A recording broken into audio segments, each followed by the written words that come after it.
And so this is an internal. People are asking a lot of questions about. Is this an engine that they can run on, or is it? This is a internal. Yeah, this is the Forge Light engine. This Okay. is Sony proprietary engine. It started with PlanetSide. It's expanded. New features and technology have been added onto it, and it's our Sony engine. So that's what you guys are looking at. Cool. Yep. And we talked about this last week. YOLO Swagsmith says, "Where are all the trees?" Oh, yeah, that's right. We have a ton of trees in the game, but this editor is still being integrated with the tool that we use to make the trees. So what we're doing there is I take, again, the height field. I always start with that, and I find different ways to channel and mask out that height field with some tools we have, and say, okay, this is the low-lying areas, or this is where there's slopes, so I don't want trees on the rocky parts. I don't want them down in the low areas. Right. And I make these big masks. I feed those masks into this terrain editor that we were just looking at, and so it'll find, like, a lot of the trees typically will run in here. This area might be more open, like the tops of the hills. Sometimes they're not. But for the most part, that's kind of how I have it set up. In fact, there might be some leaves in this area. Yeah. So the terrain does dictate where the trees are. It does. It's Okay. just not displaying them in here right now. It's something that we're going to have here soon. But we're using some third-party technology that putting on top of the our engine, and it's not completely fully integrated. It's in the game, but it's just not in this particular tool. Sure. And Yeah. this is a much bigger look from above. Oh, like yeah. The game looks completely different when you're. Yeah, you can't do this in the game. Yeah. No. When you're on the ground and you got all the weather effects and things like that. Yeah. Right now it looks kind of sterile. We talked about that last week. That's just Yeah. the way you get through the editing process. Right, and you got to understand too is that you can move a lot faster in the tool when you have certain things turned off. Right. Because it just chugs the program, yeah, slows exactly. everything down. Exactly. So we'll turn off things like I can even turn off all objects, and so we're just looking at the terrain itself, just nothing on top of it. And also, the water's an it's a little object fast. too, because now the water's out of there. Yeah, the way it is, that actually is something that might change, but yeah, those are just kind of some placed objects we have there for now. Cool. But that's the reason why I'm getting at with the trees is it would really chug and be hard to work with if you had everything turned on at once. So we'll probably have a little button up here that says don't show trees. Yeah. Right. Okay. Yeah. So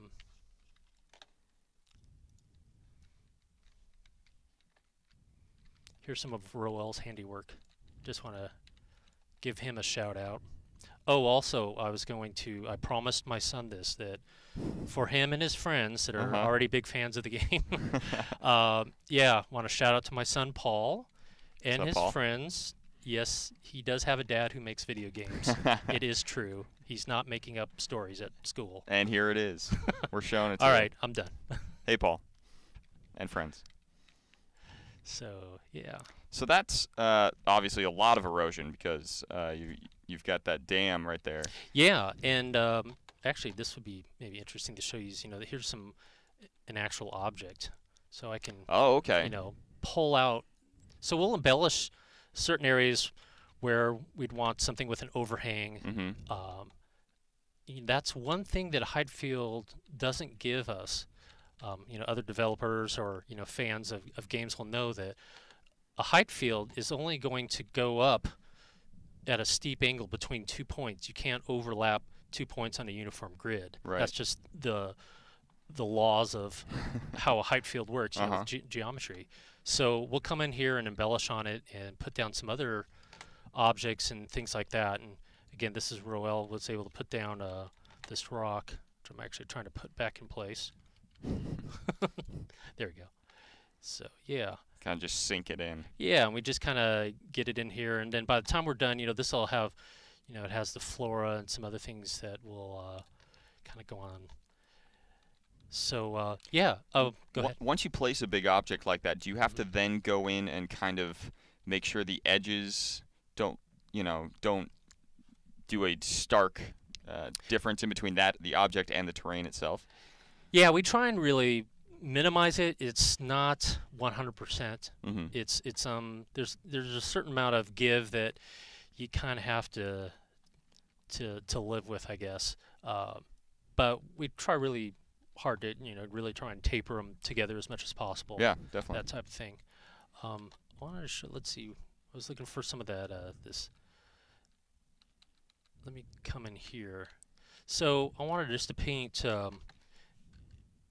on here. We were talking about painting with terrain or painting the actual mesh. Mm-hmm. We can actually paint the textures on the ground as well.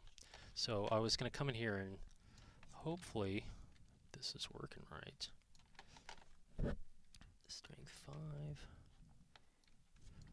Let me find somewhere. Okay. There's a certain amount that you can put down in one area. Let me see if I got. Why isn't this working?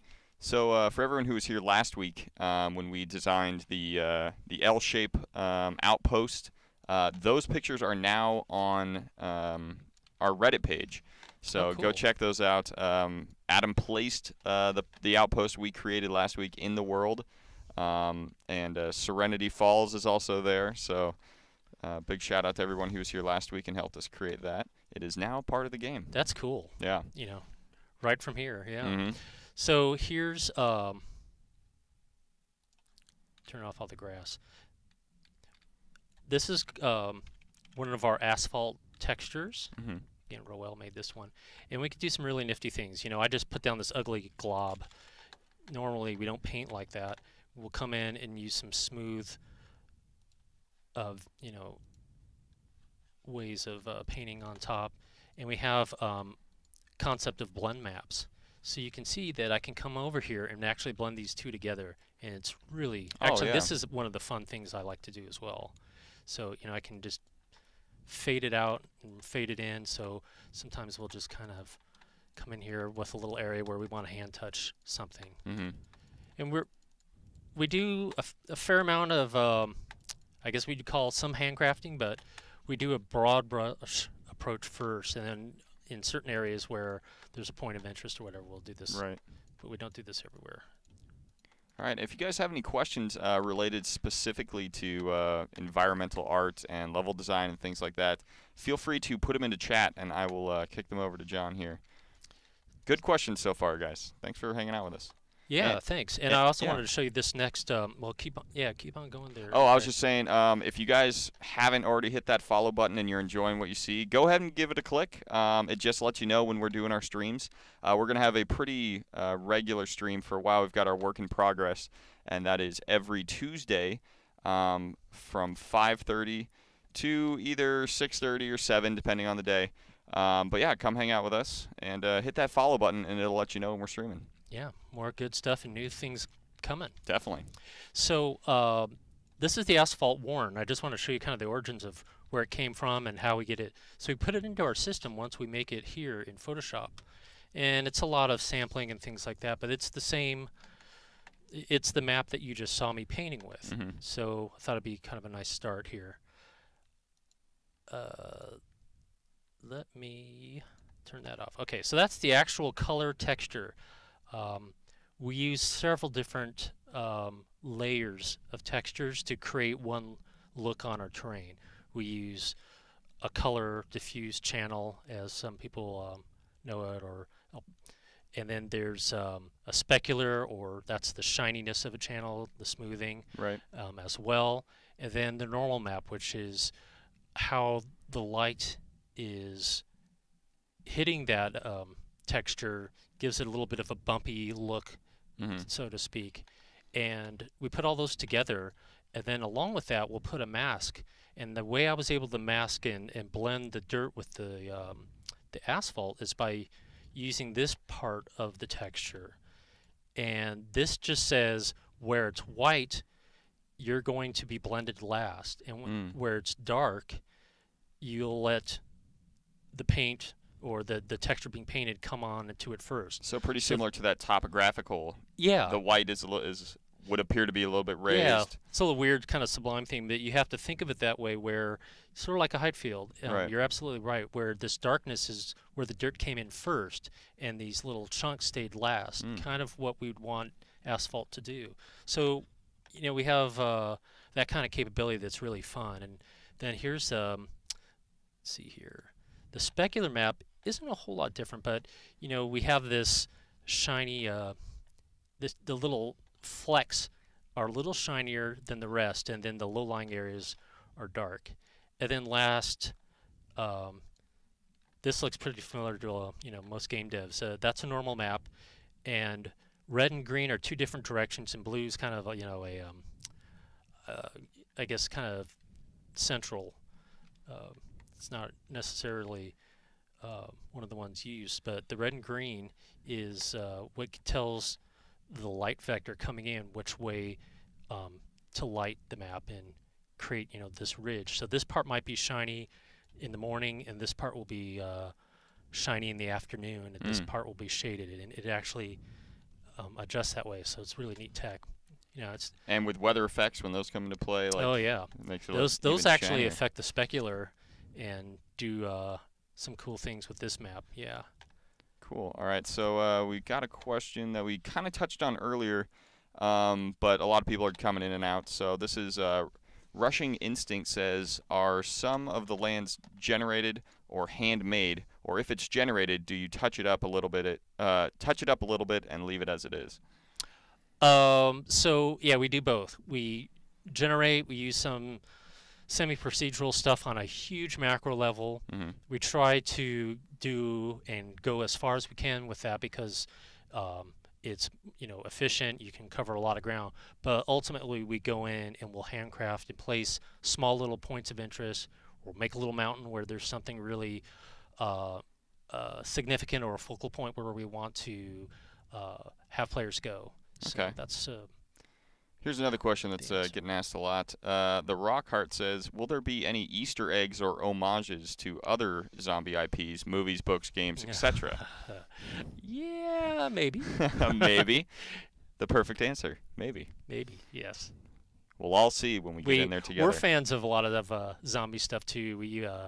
Oh man, we've been talking about all sorts of old movies, Dawn of the Dead, Romero movies, and all the way up through Walking Dead, and just talking and looking at everything. We really want to nail this. We're fans of a lot of other games with zombies and stuff, that are out there now, but we want to give it our all. So cool. All right, let's see. Grab some more questions. Yeah, let me grab some other stuff to look at here. All right. So here I have some pine trees that I was actually working on. I was trying to angle the fronds a little differently and experimenting with those, so thought I'd share those with you. There's those trees you were asking for earlier. Yeah, there's the trees. I know that on the stream you've seen some of the other stuff. Maybe the older pine trees, they had this weird kind of cross hatching, so I got rid of that. So I thought, well, if someone really looked at the trees, they'll go, oh wow, that's new. So whatever. The other thing we haven't really talked about that I was going to show you is how I make the grass. We call that system Radial flora. And reasoning behind that term is that, it's a ring of generated grass, flora, flowers around you as you traverse the world. And so that ring, or that radius, is where we get the name Radial flora. And we'll come up with some imagery. And this is a pretty massive ring, right? Yeah. Massive might not be the best word, but large. It's large, yeah. It's definitely not large enough that you can't see the borders of the ring and be like. Well, that's what we're trying to do. Okay. Is we're trying to make that very hazy and fuzzy. It's a juggle between performance and quality that we're trying to do. Sure. Some of the things we've done to approach that is vary how much work we've done. One of our programmers, Tim, who's just awesome, he was able to put in some functionality for me so I can get different rings of different kinds of flora, so that they don't all abruptly stop right here, and you're just seeing this lawnmower effect. Right. That's what we don't want you to have. Exactly. So those kind of things are how we solve that problem. Okay. So I'll have an image like this, and then I will bring that into Maya, which is you know, the application we use, and create these very simple pieces of geometry. And they have to be very simple because you're seeing a ton of them at once. And my job is, you know, juggling this game of triangles. How much, you know, is on the screen at once? How many, you know, shader calls are being created, and managing, you know, those numbers so it's not too much, doesn't slow down frame rate, right? That kind of thing. So I have to be careful. I can't just throw, you know, geometry in that's every single grass blade, one curling this way, one that way. You know, it doesn't quite work that way. And want to make sure it runs on everybody's machine. Right. So we that's how we make them. And this is that texture kind of brought in. Well, I don't know if you can see both at once, but you get the idea. Yeah, yeah. So let's see. Swamp Fox 356.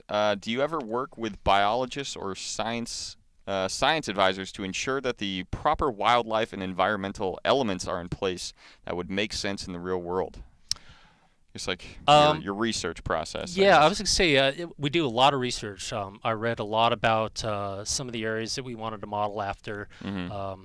For instance, I was reading a lot about the Northwest and some areas that we kind of wanted to model after. Then we kind of shifted our focus in some other places and kind of did a little bit of a blend of both. But I looked at what kind of plants were in those areas, what kind of plants grew in the grasslands, you know, what kind of ferns, or maybe there weren't ferns under the trees, things like that. So in a sense, I guess you could call that consulting. Went to web pages written by some biologists or some botanists, and actually I read several botany, you know, websites. So that's pretty much how that I'd answer. Okay. Let's see. Let's see what else I have too. All right. Show that. Oh, I guess I have another eco I could show here, some leaves. Daily with Bailey, question, is there different types of trees, such as thicknesses, size, color, height? Or is it the pine tree that we see, but there's just different heights? Oh, yeah, so we do some scaling. We can't have 10 different kinds of pine trees and 10 different kinds of deciduous trees, of course. So we do a little bit of scaling to get a little bit of height and field, you know, height adjustment. So there's variety enough. Yeah, because you definitely see that. But I'll do some other little tricks where I have some samplings of some of the deciduous trees. So it looks like, you know, there's some undergrowth, some new ones growing, but they're not scaled down versions of the main tree. Oh, okay. But we do some, you know, a lot of the scaling on there. But they're in a lot of cases we use, you know, the same tree and do different things with it. So it's just part of the juggle we play. Okay. Can't throw endless amounts of things at the game, or else it'll take your computer down. Right. Okay, let's see.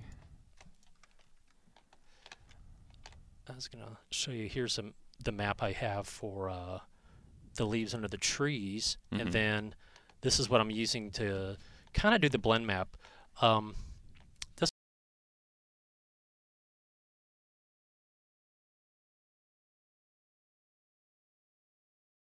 To kind of do the blend map. This one's kind of subtle, but I think we're back. Sorry about that, guys. We had a little bit of a hiccup. It was not the zombie apocalypse starting up right now, but I like your enthusiasm in the chat. All right, thanks for hanging with us. Yeah, thanks for hanging out, you guys. We've got about 5 or 6 more minutes, and then we'll call it a day for H1Z1 work in progress. But yeah, so where were we? Yeah, so this isn't a picture of some nebula or whatever. So what I was explaining is this is one of the masks I make from the height field, and I pull out areas where there's channels and draws, things like that. Some of these lighter areas are where there's soft patches of dirt, and they'll blend in with the grass a little bit. But overall, this is, you know, one of the masks, one of the many ones I make, here's kind of a crevice where there was a road and things like that.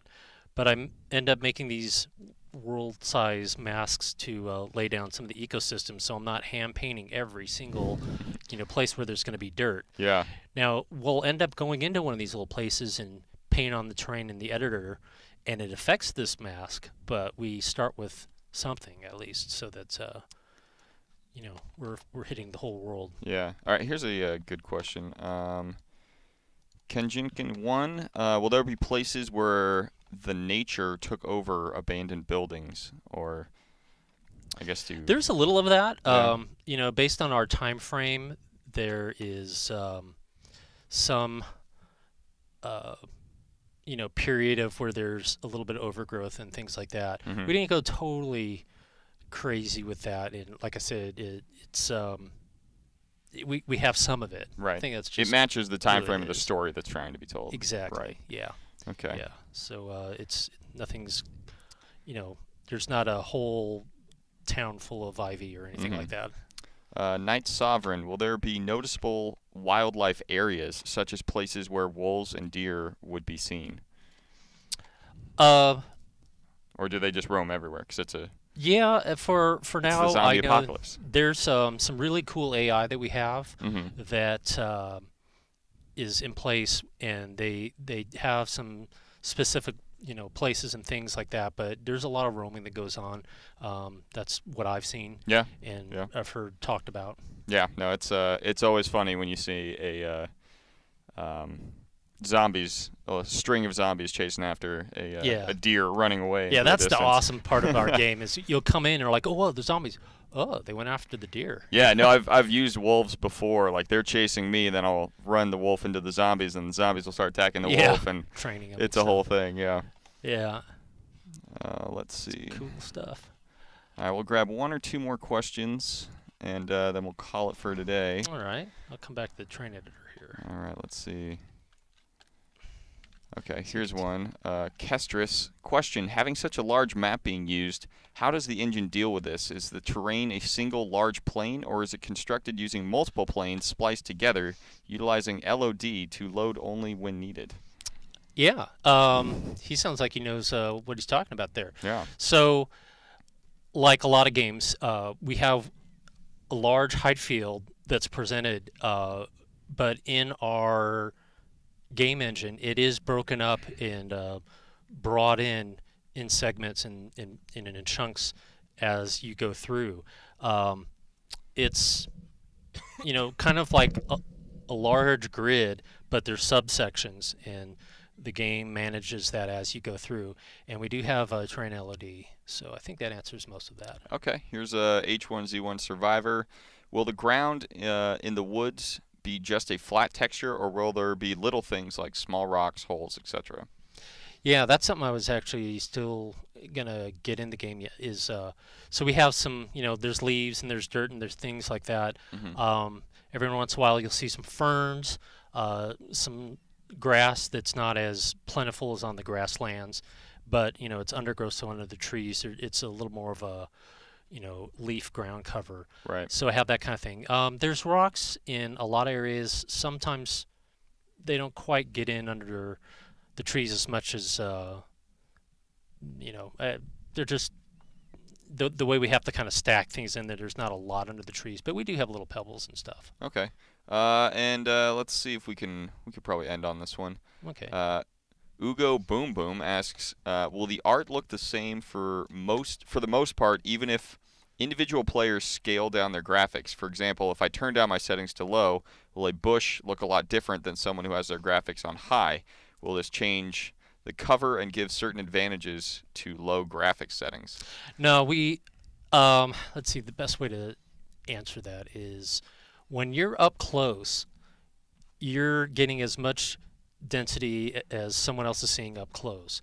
The things that we reduce for people with a lower graphics card and things like that are more of surface effects or things of that, but we never rip out geo right in front of your face and someone else gets to see all of it, and and there's there's this hide and seek, or you're vulnerable. that wouldn't be fair, of course. Right. So yeah, it's more of effects and sky things. I'm trying to think of the other things that we reduce. Just off the top of my head, I'm not coming up with them, but that's you know the main answer. Okay. Yeah. Well, great. Thank you, everyone, for hanging out with us. Once again, my name's Greg Henniger, Community Manager. You can follow me at Greg Henniger.